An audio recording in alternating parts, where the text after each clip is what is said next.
नमस्कार और जुले सभी को। आज लद्दाख से एक बहुत बड़ी खबर है।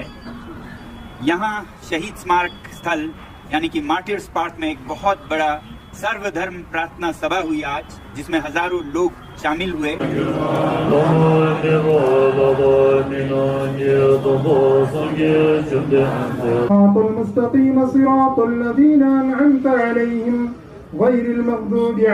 हम आपके सामने क्या अल्फाज लेकर आए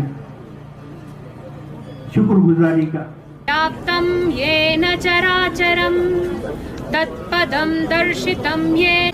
और उसके बाद हम 15 लोग अनशन पर हैं, जो आमरण अनशन की कड़ी है, जिसमें कि इस बार हम 5 हफ्ते यानी कि 35 दिन अनशन पर रहेंगे या मरेंगे, जो भी पहले हो। आपको याद होगा कि पिछले साल इसी वक्त सितंबर के महीने में हम लद्दाख से पैदल चल पड़े थे दिल्ली राजधानी तक अपनी व्यथा सुनाने के लिए। 30 दिन 150 लोग 1000 किलोमीटर, और दिल्ली में हमारा स्वागत जेल में हुआ था। और उसके बाद भी हम 16 दिन अनशन पर बैठे, जिसके बाद सरकार ने बातचीत करने की रजामंदी दी।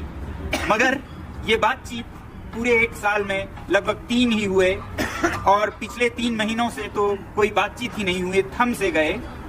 अब ये अनशन करना क्यों जरूरी है? क्योंकि 1.5 महीने बाद अक्टूबर में लद्दाख की जो पर्वतीय परिषद है, लद्दाख ऑटोनोमस हिल डेवलपमेंट काउंसिल, उसके चुनाव होने जा रहे हैं, और ये बहुत प्रतिष्ठित चुनाव हैं।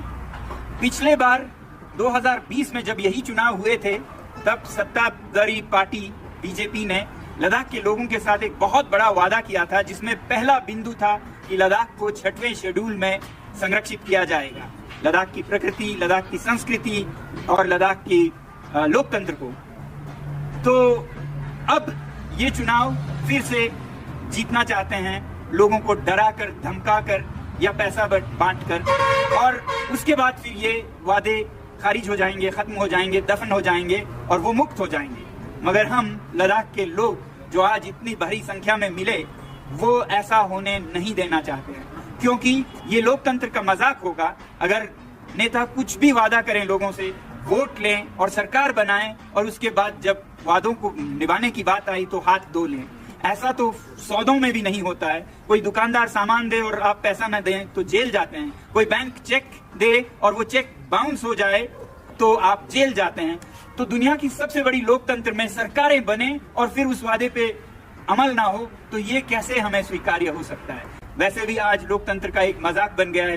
देश भर में आंदोलन चल रहे हैं, वोटों के साथ क्या हो रहा है। तो लद्दाख से हम संदेश देना चाहते हैं कि नेता जो वादा करें वो पूरा करें, और इसी के लिए आज से हम यहाँ पर जो 15 लोग अनशन पर हैं, उनमें 7 तो भारतीय सेना के भूतपूर्व सैनिक हैं, 3 महिलाएं हैं। ऐसे ही आने वाले दिनों में सैकड़ों लोग हमारे साथ अनशन में जुड़ने वाले हैं।